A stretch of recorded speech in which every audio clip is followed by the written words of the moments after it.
सूत उवाच अभ्यर्थितस्तथा तस्मै स्थानानि कलये ददौ द्यूतं पानं स्तेह सूना यत्र अधर्मश्चतुष्मिता। सूत उवाच, सूत गोस्वामी ने कहा, अभ्यर्थितः इस प्रकार से निवेदित, तदा उस समय, तस्मै उसको, स्थानानि स्थानों को, कलये कली को, ददौ अनुमति प्रदान की, द्यूतम जुआ खेलना, पानम मद्यपान, स्त्रीह स्त्रियों से अवैध संबंध, सूना पशुवध, यत्र जहाँ भी, अधर्म पाप कर्म, चतुर्विध चार प्रकार के। सूत गोस्वामी ने कहा, कलयुग द्वारा इस प्रकार याचना किए जाने पर महाराज परीक्षित ने उसे ऐसे स्थानों में रहने की अनुमति दे दी जहाँ जुआ खेलना, शराब पीना, वैश्यावृत्ति तथा पशुवध होते हों।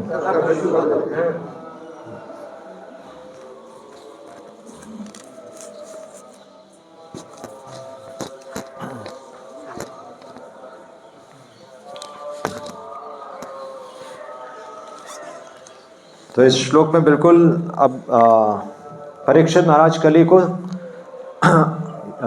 तो वहाँ रहने की अनुमति दे रहे हैं, मतलब जहाँ पर कली सरवाइव कर सके। और वो जगह जगह वो स्थान, अलग अलग स्थान कहाँ है एक्चुअली यहाँ पर।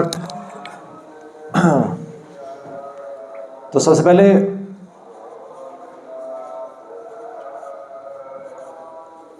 धर्म के चार स्तंभ कौन से हैं?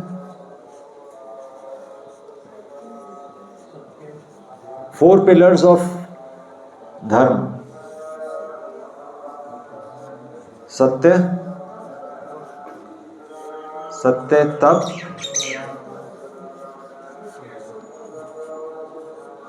दया,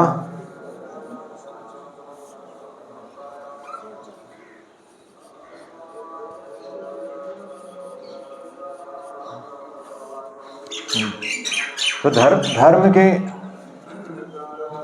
चार स्तंभ। और यहां पर कली को अनुमति मिली है 4 जगह रहने की। अधर्म,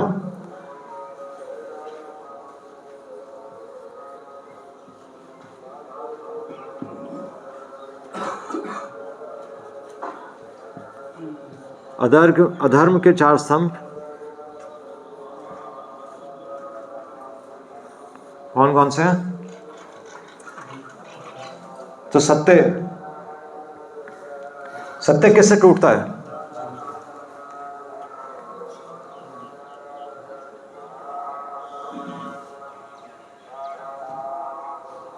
सत्य किससे टूटता है? तो जुआ से, झूठ है ना। और तपस्या किससे टूटती है? हाँ, शराब से। क्या है? इंटॉक्सिकेशन, शराब और अन्य नशा आएगा।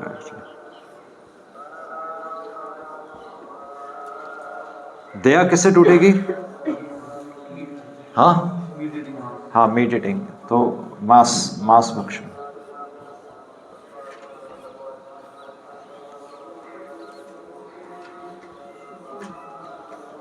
और शौचम, अवैध पुरुष स्त्री संग।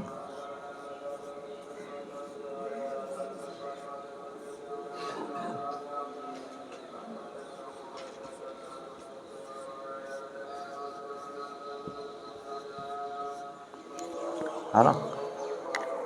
तो ये परीक्षित महाराज ने कली को अलाउ किया कि इन स्थानों पर अधर्म रह सकता है। तो इससे क्या पता चलता है? एक तो सबसे पहली चीज है कि स्थानानी आ रहा है ना इन स्थानों पर, तो यानी कि सबसे पहला मैसेज यही है कि यानी कि हमें पता है कि अधर्म कहाँ रहता है। मतलब ऐसे तो इतनी पूरा संसार पर हमें पता है कि अधर्म कहाँ कहाँ पर है ना। ये भगवान सबसे पहले सूत गोस्वामी यहीं पर बता रहे हैं कि अधर्म कहाँ कहाँ पर होगा, और अगर हमें पता है तो यानी कि हम, हाँ पहले यानी कि हमें पता है यानी कि हम रोक सकते हैं, तभी बताया जा रहा है, नहीं तो क्यों बताया जाता है ना। और इससे भी इम्पोर्टेंट क्या है कि अधर्म की टांग किसने तोड़ी है?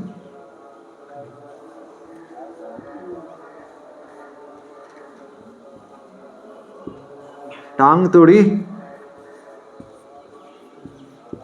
किसने?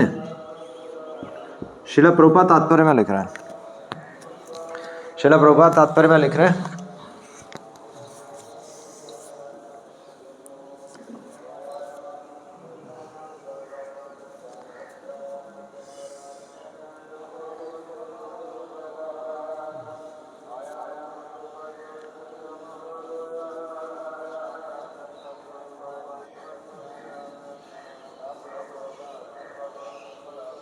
हाँ, श्रील प्रभुपाद लिख रहे हैं कि following in the footsteps of Maharaj Parikshit, Maharaj Parikshit के नक्शे कदमों पर चलकर, तो एक्चुअली महाराज परीक्षित ने तो धर्म की टांग किसने तोड़ी? फोन ने। फोन की क्या गलती है? धर्म की टांग किसने तोड़ी? It is the duty of all executive heads of states, all executive heads of states, मतलब यत् यत् आचरति श्रेष्ठ। तो एग्जीक्यूटिव हेड एक राजा की ड्यूटी बनती है, या फिर जो समाज में जो श्रेष्ठ हैं, हमने पहले भी डिस्कस किया हुआ है। तो एक्चुअली धर्म की टांग किसने तोड़ी है? हाँ, तो धर्म की टांग किसने तोड़ी है? लीडर्स ऑफ द स्टेट, नेता या राजा, और हाँ कंट्रोलर तो आ गया। कंट्रोलर कौन कौन है? यही तो है। ईश्वर कौन कौन है? गुरु तथाकथित, है ना। गुरु ही तो कह रहे हैं कि आशीर्वाद देता हूं तुम्हारा काम बन जाएगा। माता पिता,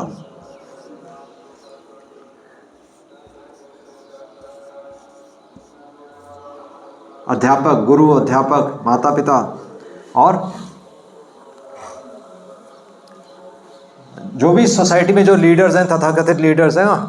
तो इसलिए परीक्षित महाराज हमेशा अलर्ट थे।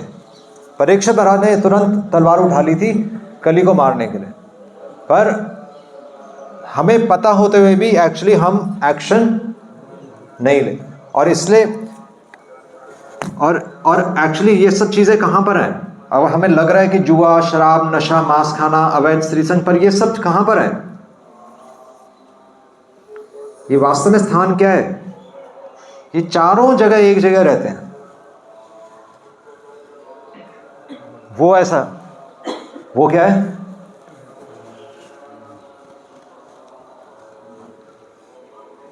मन। ये चारों स्थान मन में है। नहीं, क्योंकि पैसा तो हमारी जेब में भी है। नहीं क्यों? तो वो श्रील प्रभुपाद कहते हैं ना कि जिस प्रकार एक चक्कू अपने आप में किसी की जान बचा भी सकता है और किसी की जान ले भी सकता है ना। तो सोसाइटी में ऐसा नहीं कि आप मतलब हर चीज़ है। जैसे शराब का मेडिसिनल यूज़ भी है, दवाई की तरह भी शराब का यूज़ होता है ना। तो हर जगह के लिए, बल्कि शास्त्रों में तो जिनके जो तमोगुण में, प्रभुपाद लिख रहे हैं तात्पर्य में, जो समाज में जो ऐसे वर्ग के लोग हैं जो कि इनके बगैर नहीं रह सकते, उनके लिए शास्त्र अनुसार यानी कि किसी विधि के अनुसार मांस खाना अलाउड है ना। उनके लिए लिखा हुआ है जैसे, तो देवी देवताओं को ऑफर करके, पर उसमें भी है कि किस विधि से खाना है। और वो विधि श्रील प्रभुपाद लिख रहे हैं कि अगर कहीं पर शराब पीना अलाउड है किसी वर्ग के लिए, पहली बात है कि हर किसी के लिए अलाउड नहीं है, और वो एक निम्न वर्ग के लिए अलाउड है जो कि इसके बगैर नहीं रह सकता। इसलिए समाज में आप देखेंगे तो वैश्यशाला हमेशा थे, है ना, भगवान कृष्ण के समय भी थे। तो वहाँ उस समय भी शराब, मांस खाना और ये अवैध स्त्री संग, ये सब चीज़ें थी, क्योंकि समाज में एक ऐसा वर्ग होगा ही होगा जो कि ये काम करेगा, और अगर वो आप उनको स्थान नहीं दोगे तो सोसाइटी में फैल जाएगा, है ना। इससे कम से कम आप वो एक जैसे रेड लाइट एरिया होता है ना, वो पता है कि वहाँ नहीं जाना। तो पर शास्त्रों में ये सब क्यों लिखा है? तो सिर्फ और सिर्फ निम्न, यानी कि जिनकी अंडरस्टैंडिंग, जिनकी इंटेलिजेंस कम है उनके लिए है, और अगर है भी तो किस लिए है? इसको रोकने के लिए, इसको बढ़ाने के लिए नहीं है। अगर शास्त्रों में कुछ जहाँ पर मांस खाना लिखा भी है, यहाँ पर शराब पीना लिखा अलाउड है, जैसे मान लीजिए यहाँ पर भी तो क्या है, शराब खाने हैं, तो सरकार ने शराब खाने खोले हैं, तो इसका मतलब ये थोड़ी कि शराब प्रमोट कर रही है। वो इसलिए है ताकि जो गलत एलिमेंट्स है सोसाइटी के, वो एक ही जगह रहें और सोसाइटी को डिस्टर्ब ना करें। और बल्कि अल्टीमेटली शास्त्र ही बताएंगे कि ये सब चीज़ें रोकने के लिए है ना। इसलिए श्रील प्रभुपाद भी लिख रहे हैं कि ये इवन मैरिज में या फिर यहाँ पर जैसे अवैध स्त्री संग, तो ये भी अल्टीमेटली पर्पस क्या है? पर्पस ये है कि मनुष्य अपने जीवन से मुक्ति के मार्ग की ओर अग्रसर हो, इन सब चीज़ों में फंसे ना, है ना। इसलिए शास्त्रों में ऐसी चीज़ें, पर शास्त्रों में ही बताया गया कि इन सब चीज़ों से बाहर निकलो। इसलिए ये प्रवृत्ति मार्ग है, और प्रवृत्ति मार्ग से निवृत्ति मार्ग ऊपर होता है। निवृत्ति तो महाफलम, जिसने ये छोड़ दिया वो तो निकल ही गया, पर जो नहीं छोड़ पा रहे उनके लिए भी रेगुलेशन है। ऐसा नहीं कि अनकंट्रोल्ड है, उनके लिए रेगुलेशन है, और धीरे धीरे वो फिर समझ कर निकल सकते हैं। तो इसलिए अब ये अप्लाई कौन करेगा? क्योंकि चौथा यहां पर कौन है लीडर?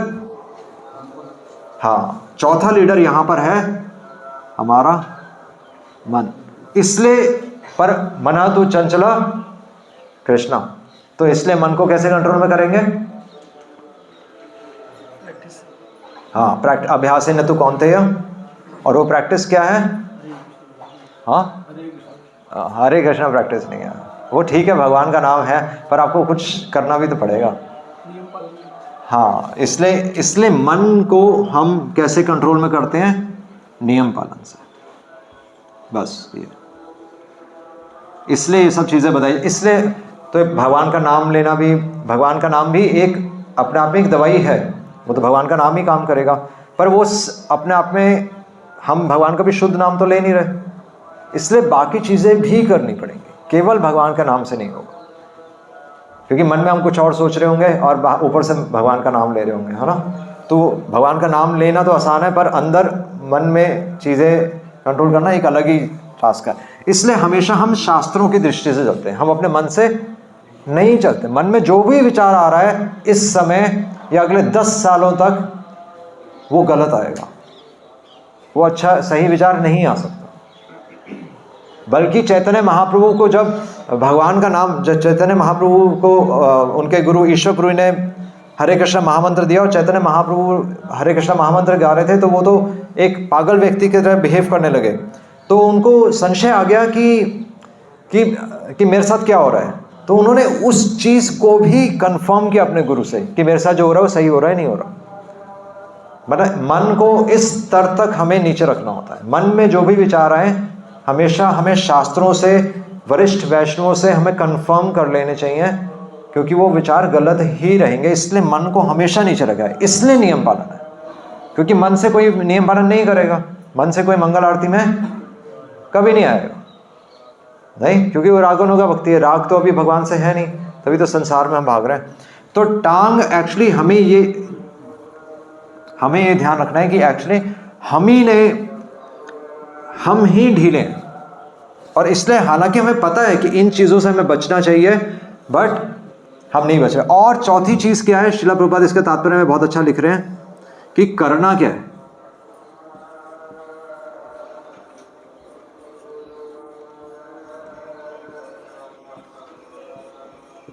शिला प्रभुपाद इसका मतलब बहुत ही अच्छा तात्पर्य है, बहुत अच्छा। अगर आप पढ़ेंगे तो शिला प्रभुपाद लिख रहे हैं करना क्या है, क्या करना है, बहुत सिंपल है। प्रभुपाद कह रहे हैं कि the state which wants to eradicate corruption, यानी कि अगर हम अपने मन से कपट हटाना चाहें तो क्या करना है। अगर ये सब हमारे मन के अंदर कपट है ना, ये हमारे मन में ही कपट है, क्योंकि हमें पता और हम खुद ही जा रहे हैं इन चीज़ों के पीछे। तो अब इनको हटाने के लिए करना क्या है, जुआ हटाने के लिए तो पहली चीज़ है तो जुआ तो मना ही है ना, जुआ मना है, हाँ नहीं खेलना जुआ मना है, और किसी भी प्रकार का नशा मना है ना। इसमें कोई दवाई का नशा भी हो सकता है और शराब का नशा है, बल्कि और क्या है, जुआ नशा तो मना ही है, साथ में मांस खाना मना है ना, मतलब जो कंट्रोल कर सकते हैं तो मांस इत्यादि वो खाना भी मना है। पर इससे कहीं इंपॉर्टेंट एक्चुअली श्रील प्रभुपाद लिख रहे हैं कि ये तो डोंट्स हैं, डूज में क्या है, ये तो डोंट्स हैं, करना क्या है। श्रील प्रभुपाद लिख रहे हैं कि तपस्या करो, और तपस्या क्या है हमारी,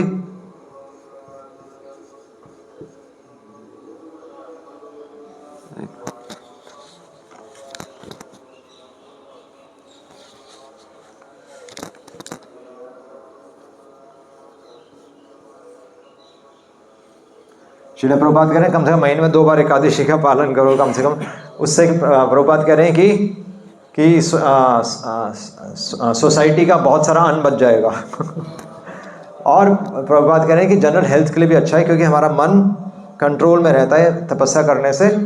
और बहुत अच्छा श्रील प्रभुपाद बता रहे हैं कि अवैध स्त्री संग को कैसे रोक सकते हैं।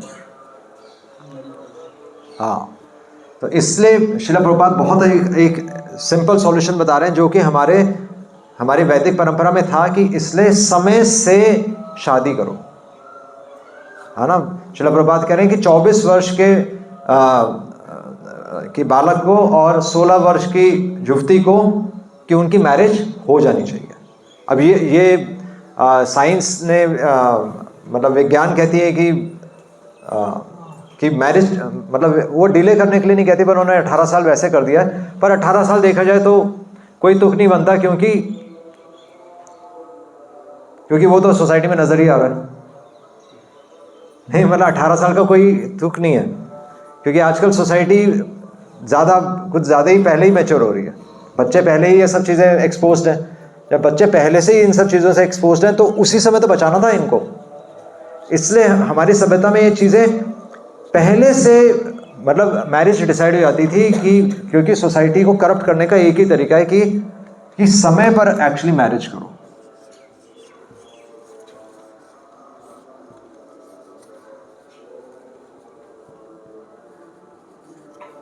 बहुत एक प्रैक्टिकल सॉल्यूशन है ना, वरना इसको रोकने का, वरना और कोई एक्चुअली आप देखिए कि और कोई सॉल्यूशन बता भी नहीं रहे, वरना प्रभुपाद भी कई सॉल्यूशंस बता सकते थे।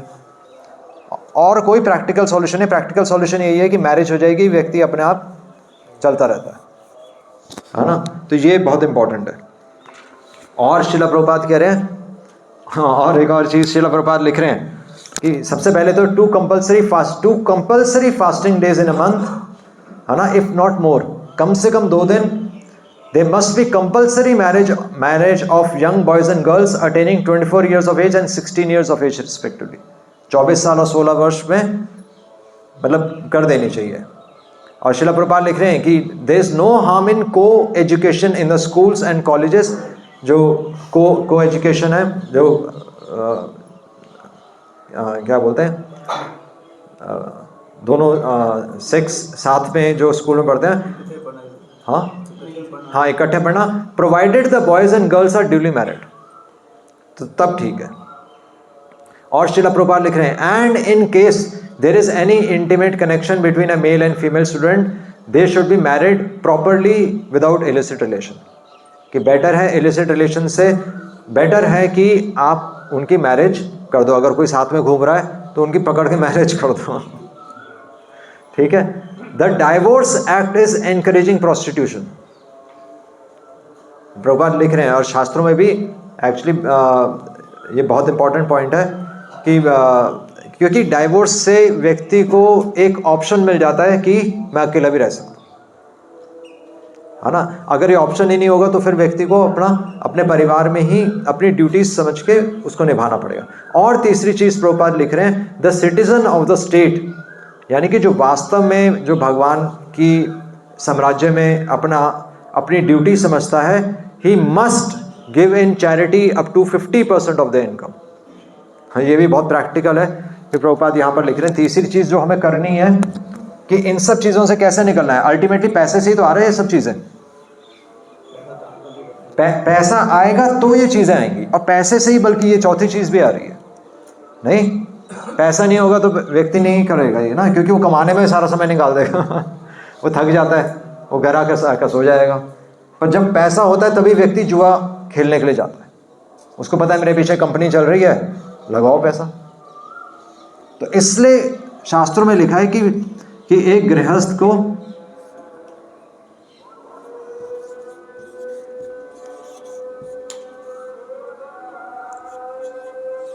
प्रभुपाद लिख रहे हैं अप टू 50%. और प्रभुपाद लिख रहे हैं कि 50% आप अलग अलग कार्यों में यूज़ कर सकते हो. ऐसा नहीं कि आपको 50% पूरा दान कर देना. आप उसको अलग अलग कार्यों में यूज़ कर सकते हो. आप उनसे पुस्तकें खरीद सकते हो, आप भगवान के धाम जा सकते हो उस राशि से. मतलब उनको अपनी आध्यात्मिक प्रगति में यूज़ करना चाहिए. 50% आपकी इनकम आध्यात्मिक प्रगति के लिए यूज़ होनी चाहिए. नहीं, इतना तो हम कर सकते हैं. और अगर हमें फिर भी इम्प्रैक्टिकल लग रहा है तो ये इम्प्रैक्टिकल नहीं है. क्योंकि अगर व्यक्ति एक महीने, मतलब एक महीना अगर कमाता भी है, एक महीने मान लीजिए वो 10,000 रुपये कमा रहा है या 50,000 रुपये कमा रहा है, तो 12 महीने कमा रहा है वो. नहीं, और 10 साल में कितने महीने हो गए? 120 महीने हो गए भाई. मतलब और वो 40 साल तक कमाता ही रहेगा. और उसको इंटू 4 कर दें तो मतलब 500-600 महीने हो गए. उसमें से एक महीना आप ट्राई करके तो देखिए. मतलब इतना हर महीने व्यक्ति 50,000 लाख रुपए कमा रहा है. एक महीना आप ट्राई करके देखिए कि जो भगवान कह रहे हैं क्या वो प्रैक्टिकल है कि नहीं है. नहीं, ऐसा नहीं है. व्यक्ति जोड़ता ही रहता है, जोड़ता ही रहता है, जोड़ता ही रहता है.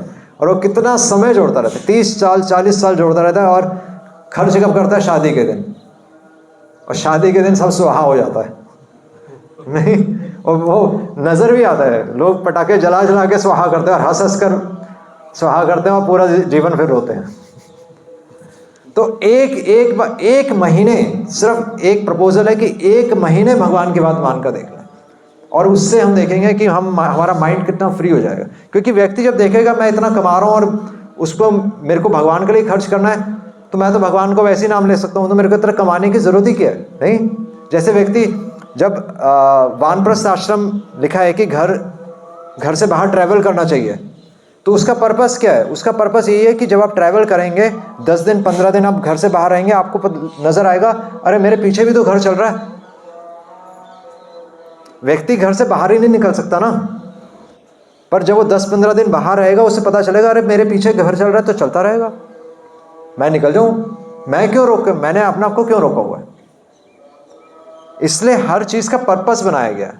एकादशी का भी पर्पस यही है कि आप एक दिन कम खाकर देखिए, आप देखेंगे गाड़ी तब भी चल रही है. तो उसका पर्पस यही है कि इन सब चीज़ों से बाहर निकलने का यही तरीका है कि एक बार आप करके देखिए. तो ये प्रैक्टिकल सॉल्यूशंस हैं जो कि प्रभुपाद बता रहे हैं कि ये हमारा डिपार्टमेंट है, ये हमें करना है. ये तो भगवान ने पहले अलग से कर दिया. और मन को कंट्रोल में भी करने का भगवान तरीका बता रहे हैं कि नियम पालन करो. और अगर कुछ आपके पास एक्स्ट्रा है तो उसको भगवान की सेवा में लगा दो. बस ये सिंपल सा सॉल्यूशन है जो कि भगवान इस श्लोक में, जो कि श्रील प्रभुपाद बता रहे हैं. ये शास्त्रों से ही आ रहा है. रूप गोस्वामी जब सनातन गोस्वामी जब निकले थे उन्होंने भी अपने जो भी उनकी इनकम थी उन्होंने भगवान की सेवा में ही लगाई। 50% उन्होंने सीधा वैष्णवों को दान दे दिया था। चलो हम 1 महीना तो हम ट्राई करके देख सकते हैं, नहीं, ये सब चीज़ें प्रैक्टिकल है। तो इसलिए हमें ध्यान रखना है कि हमारा डिपार्टमेंट ये है। भगवान ने अपना काम कर दिया है, हमें शास्त्रों से बिल्कुल चीज़ें बता दी हैं कि अधर्म कहाँ कहाँ रहेगा। और इसमें गहराई में भी जा सकते थे एक्चुअली, कि जुआ खेलना, शराब पीना, मांस खाना, ये सब एक सूक्ष्म स्तर पे भी चलता है, क्योंकि हम अपने जीवन में जुआ ही तो खेल रहे हैं। हमें लगता है हम जुआ नहीं खेल रहे, पर अगर ये नहीं कर रहे तो हम जुआ ही खेल रहे हैं। ये जुआ ही तो है। हमें लग रहा है हम कल भी जीवित रहेंगे, हम परसों भी जीवित रहेंगे। नशा क्या है? पैसे का नशा है, ये नशा ही तो है। इतना मेरे को चाहिए, इतना मेरे को चाहिए, ये सब पैसे का नशा है। अवैध स्त्री संग, मोबाइल फोन, सब काम हो रहे हैं।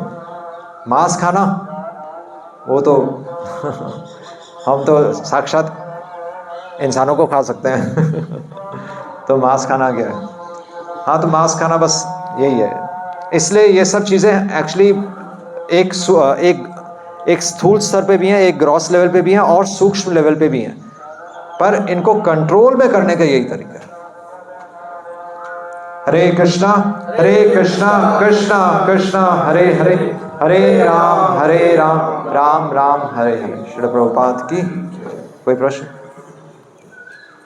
हरे कृष्ण।